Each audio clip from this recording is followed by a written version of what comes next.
Captain Smart, when him say bidie, when him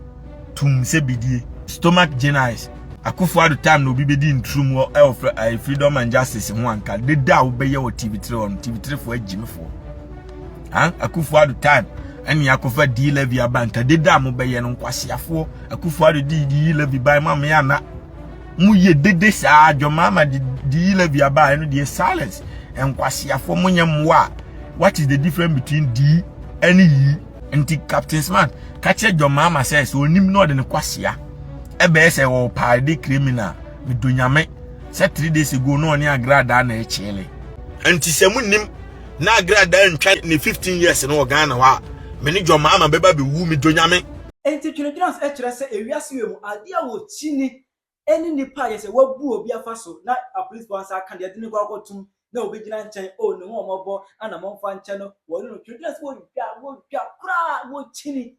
ne senti e fan se mo Captain Smart etro native I can say o Mahama ehu Agradaa mo bona onya no enyo no nko a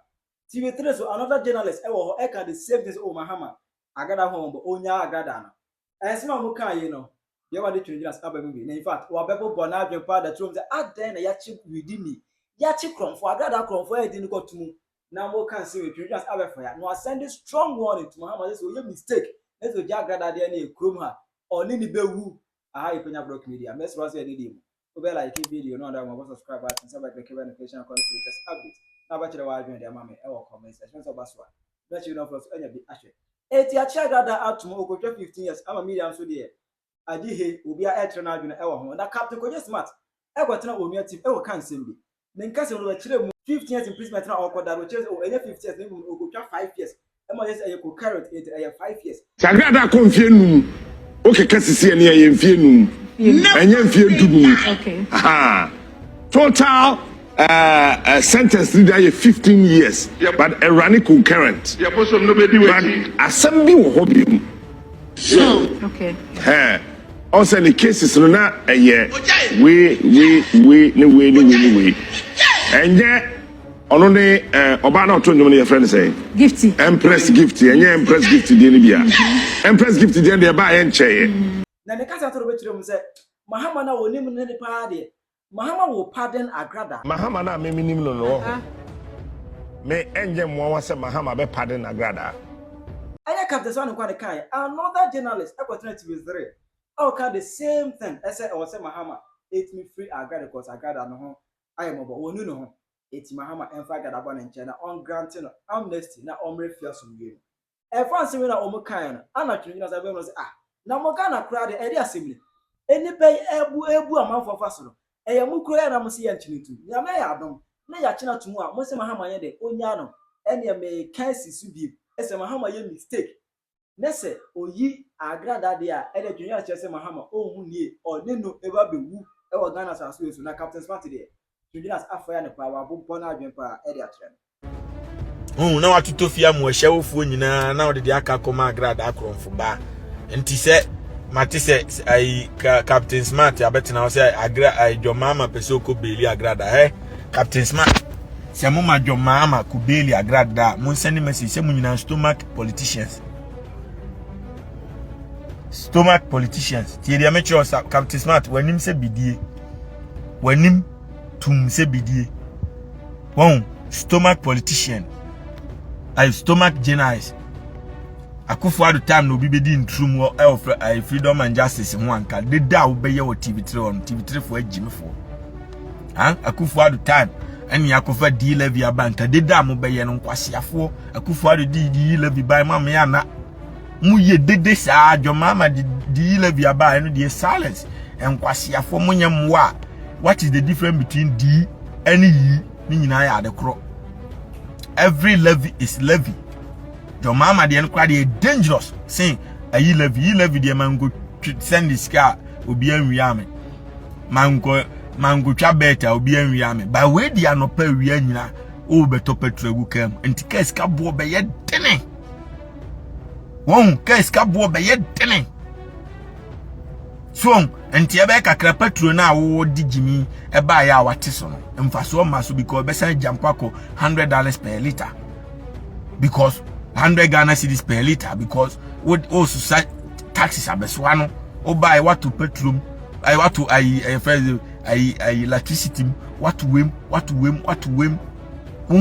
ni nyina nso di wo se say Jimmy kofa levia e de MPP ko fie no kofa bi aba na wo de wo na e feche MPP fo na de na e wo dwoma ma kwase ampanyini so a wo de di levi ba wo ko fie wo beko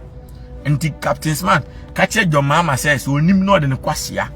e be say wo party criminal me donyame say 3 days ago no oni Agradaa na e chele taxpayers money na wo de be den wo de be tua teacher for kan the goal and the purpose of your responsibility as a leader of the Ghana. Mampanyini ni say obetua teacher for ka no make sure say the country is running because without the teachers the country cannot run. Without the nurses the country cannot run. Antimunim na mo abetena no Captain Smart ankwase akeka menka bio because the more now what di Jimmy can we NDC ni nti wan hwe anadwo mama de ne kwasea akọ se okutua bribe akọ bail no anti semunim na Agradaa ntwa ne 10 ne 15 years no Ghana wa me ne dwo mama beba be wu mi donyame criminal no yentime nche no na ne nyame adom ya che na e wo se eba sa be ma obi odi boni bia ne yema hyehye no agya boni di anti da bia nipa kum koso o manum ne ewie nipa ne ebu nipa faso na e mo fa na hwa America tententi to Ghana FBI for babachi criminal e de no ko face charges adenti na bibini di oye kwasea ya chi criminal na mutiti onia TV ni TV3 omwa se o ye ba tan no oba kwasea okọ wi obi sika na onim se oba aden ma Jimmy kwasea na atan yi mu omgu prison no omne ba omnya ba tan be ma di onya ba tan on aden na bibini ye kwasea bibini ya boa yama mmeranya adwuma man ni nyeye ye chicha ma untumi ye beton excavator aton cars aton ni mansions a wodi ye sika de wodi be ka kwan wodi be ya asantefo ka kwan akwakoto esi mansion ewo Kumasi o ye chi na dwoma ma je bribe agya no na mo ye sa o man ne be da konanim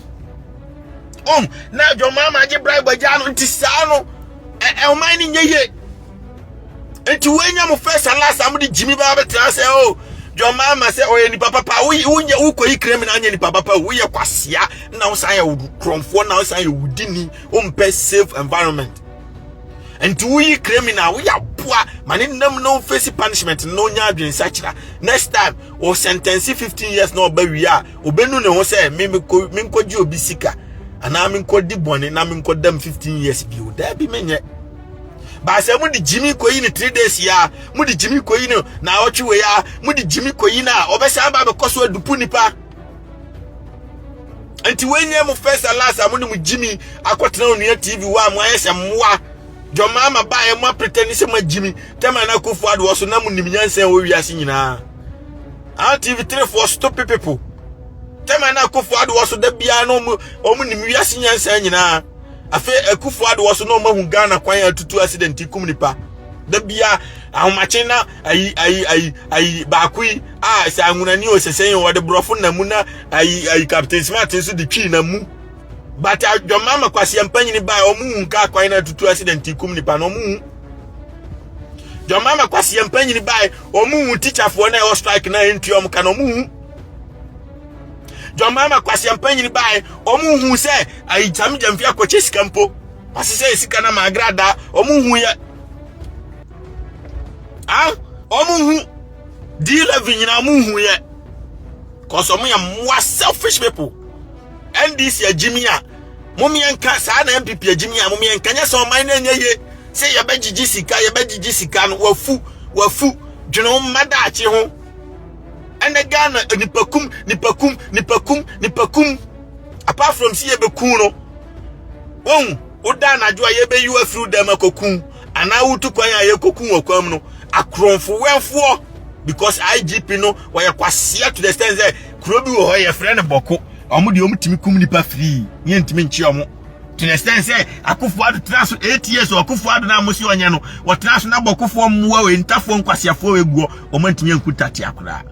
and so and a Jomama time omukum nipa to the sense omutimi e car betna I see ya kokum nipa 15 go. Shout out to I see ya police for. I see how the almost masa anya bokuma ba ibechemo no mo sisi omu nyina ekogu prison. Won enti se muti wana mo endo mo appreciate crime. Na mo entertain crime.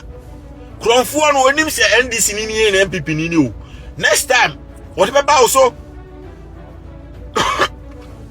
Boko for am robesi omuhia obi anano insurance officer omkoku ni insurance ni a oye adwuma ban nipa oku oye adwuma 7 ne man omoku no kwa so ye NDC ni oye MPP ni omoku no anti ebetimi ato obi a tinam ka kire Ghana ni ye postu wo sa Nkwaseafuo na amenko ho se wo ye teacher ni wo ye nurse onkwa hiawo esin bibia ye do to boko amenko because your mama Nkwasea ontimi nchi criminal ho.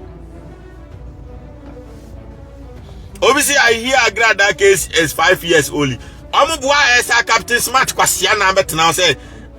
5 years. That be Omoboa is 15 years. Now the attend propaganda. Person mo ya no mko bail because Agradaa no or Kronfo na on say NDC for no so ya Kronfo ti Kronfo bia no ni nua ne Kronfo. It says am jamfinye sika yi bia yi sika wi ayi. Se onye Kronfo a kese sika no ode be kwa akoye bridges amankura asefo no. Baby ano na mo ye campaign so obo bebo awo ho na nkode beko but wo ye Kronfo nti wo discan koma Agradaa na Mahama tipase Kwasea mpanyin be ka se enye hwe enu ntina na emahin se wo de ne Kwasea to se okodi obe mi achi chief justice Kwasea o ni munyina mo ya Kronfo we wia samenya mfia wia nsika akoma Kronfo untimi nkoche en fa ne nko jail na chief justice wia esika on the order be koje Kwasea sika ne order ai munyina mu wia ya esika enti se ba kwa wia sika ade na amfa ne nko court ni enne court sentencing Agradaa what is obi akasa da bi obi edi boni afa ne court se ba Mahama wonye judge nti do Kwasea kotan se me judge obi a problem enti na chief justice de no muntimi nya ma me ne hwe no because jimi mo for evidence ne nko court be twa damage no court sentence chief justice 10 years 5 years 1 year obi antime mowa obia ntime mowa obia ntime nkasa ba Mahama di ni jimi kasa wa sentence a joke because you are not a lawyer, you are not a judge sebe unjudge obia enti mo nyina mo ya Kronfo Nkwaseafuo ma man bae sika manyi mawie ade atoto tofia ma mahawofo o Islegon ni ade sami jamfin ko akra ketwa ni baby mama sina obi ada mansion mu Islegon onya sika no yi onya sika no ntu accuse obi so a criminal fa no court simple na court ntwa damage na otwa damage na afei no obi a meka se we autocratic government because if you decide to become a judge as a government no you are being autocratic and until your judicial system they are not thieves politicians political interest they are there to judge school their job is there until you evidence in here chief justice in court to be date Mahama chief justice accusation in the accuser and Mahama chief justice a defendant and the accused now the man no chief justice area o man sika me chinatum anti ga Twene Jonas say me yes am agiminti me the number court nti mo am njeli man ti court be nhwehwemu ayehwehwemu ahwese evidence na de aba no e correct no di bone na mpa umbetwa damage no simple sa na your friend rule of government nti your friend separation of powers edru ha obi a on power edru ha obi a on power sani ya de na Mahama di Jimmy waste time no abra sa energy na di maame na chi no upiama court be twa damage no na wo concentrate 24-hour economy no wo concentrate bi adwuma se de be ya daachi yenom ye betimi abeka se Mahama kura no Jimmy ba na ye chen MPP enti obi adwuma yese enti momiensa nkofa NDC mra ana se Mahama bae no odi chief justice ntimi ami adwuma nti yemfa no nkone nkofa party from ra tiye me chwani yo because me say me na Ghana fo ni tiye me sa Captain Smart ni Kevin Taylor mu nyina da payroll no Ghana ni bia ni se tika na amne mo ni ntina da bi omtwa ntro ma no me de no a fact where Jimmy munyina ma Jimmy a hanabisi nim nyansa nya na me ka kire ni me ka so nim nyansa wo dwo mama wo nim nyansa wo bae na tumutum watwam ampa wo hu ni ameche no na 24-hour economy wa start na one for sika nkototo pad enhye nkufo matwem na ade pad ni sika no kwa kotua teacher fo ne nurse fo na wo ye hospital ni ye na maame ni yare ye wamfana private jet nti se de akufo ado ne kenofo atamtanta private jet no na mo hwe no Ghana no uni mood crime fidie ombehia nyina hwe no Ghana no wa kire se oh media masesa bibia amaba no ye behwe maame no ha ne hoto no hwie a mfidie na kakroma Ghana ni bi yare aye hwe na bibini si ye nipa da bia ye nyimi forever kwasi broni no oye nipa te se wa me ne nam me nam somasomo mo maka chem se me ka we blue BMW ya metimi broni na be fa firi me fie no no akwa service de abrɛ me makura no BMW for me from Sisia, minya precisa de we Sisia or romantic at Yombeba. Because I'm a premium customer. So, anti Jimmy Faso be any so. Oba betieno krami and this in time I'm fan home. Because not buying a was on Tionpeno Kra Kwasia. O mine ye be boy na. Yeni baby ako America any say NDC and NPP will be the bonny ever foul. What I say? And Trump says, see, and winning crata stay low key because court of one the injunction go so long to mean the porto be as see I see on the ponto go for yes, and ye sad ye will be press here call Bebassis ya BMW abrofo number me abrofo ne twitwa me flowers abrofo na MBB ama me dintia because sikano me nchen minim broni me ne nam me bibini bia ni me America wo omuhia me enum dwa no mu dwa nya san koma akɔgi sika abekire mbabia mete darada omunim babia mete no bibini ma ho askafo nkwan wo hu se bibini yeska ne owiase abrofo no nkwan ne yeskafo owiase wo enti me mete skafo me ne omne na me ne Trump mo nete ene Amazon ne Bill Gates ne Elon Musk mo nete mantem wo enti babia mete abibifo ma abrofo nkwan enti omo anam somasomo omo anam ne omo ye bibia enti minim se broni nim nyansa won we nipa te se bibini dwene na odwene keke se ma menwene ade ebeboa nchirima ho ma menwene ade a ebeboa we hu ohun na meche no anti Trump de oye nyina wo deport nkofo nyina eye se immigrant for ni bi ba o me criminals be se ai immigrant for na makohyehe police cars e wo California na wo yes a wa firi obi kro wa firi wa kro mu no wa be hye obi kro mu cars on tu enye Ghana no yakase o ya jiminti enye hwe mfanche o dabi broni de ni krom na mra ma che se omo amompe broni asem no a broni e resisi no na me che se me ne omnete anoba nwumre omo na be sisa me bola nyina akoma me bola me bibia omo na be sisa akoma me ba de nti awo no wadwe o se broni e resisi bibini ntimi follow mra